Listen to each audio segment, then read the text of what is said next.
So this is the cast aluminum case of one of my Lar solar LED driveway lights. This one has been driven over by some heavy vehicles and thus a chunk has cracked and chipped off. So at this point, of course, you could go out and buy a new one, or you could try and repair it. I so happen to have these triple play aluminum brazing rods, which honestly I've never really used these before. I've never really brazed before, so I figure we'll give it a try. So these are low melting point rods. I believe they melt a little under 800 degrees, maybe 780, something like that. So first thing you do is you prep the surface. You try and be at a little notch in the cracked area, get the aluminum nice and clean. And then from there, you're going to need a way to heat up the cast aluminum. I've recently acquired a MAP gas torch, so that should bring both these pieces up to temperature. So we're going to try and heat these two pieces evenly, and we're going to take that brazing rod and just keep going back and forth and watch to see when this rod starts to melt.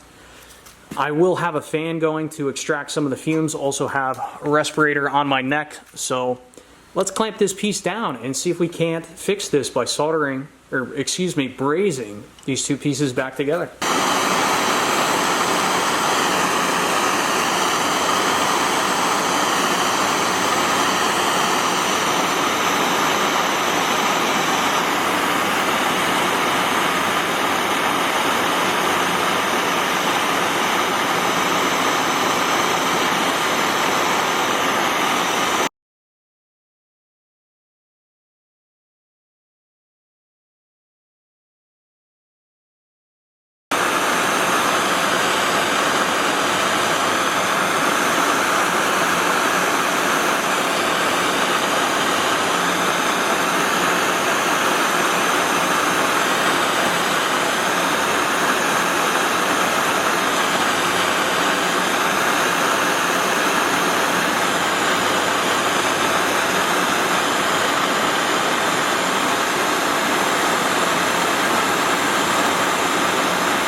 When it comes to brazing, you'll quickly learn that the key to brazing is to heat up the material, don't heat up the rod. So the technique that I've kind of quickly learned is apply heat here, take heat away, and then drag the brazing rod across the aluminum and see if it starts to melt.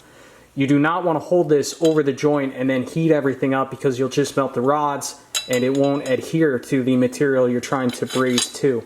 Another thing that I've learned is this rod doesn't really penetrate down in the cracks. So if you're looking to add the most strength to whatever it is you're trying to repair, really make some wide notches. Like if I turn this over, you can see it didn't really flow all the way down.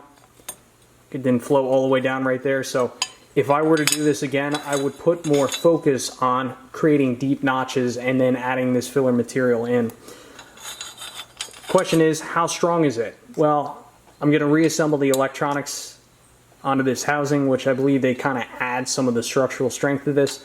Then we'll run it over once or twice and see how everything holds up. Alright, let's see if Frankenlight can withstand being run over.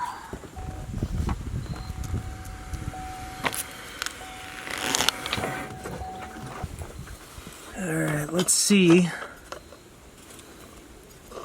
Well, I don't see any cracks. Of course, I'm sure this case will split somewhere else over time, but for my first time brazing, I call that an adequate repair. You could see where I got a little too hot right here and started to melt the aluminum. But, you know, brazing's like life. It's a learning process. You get better as you go.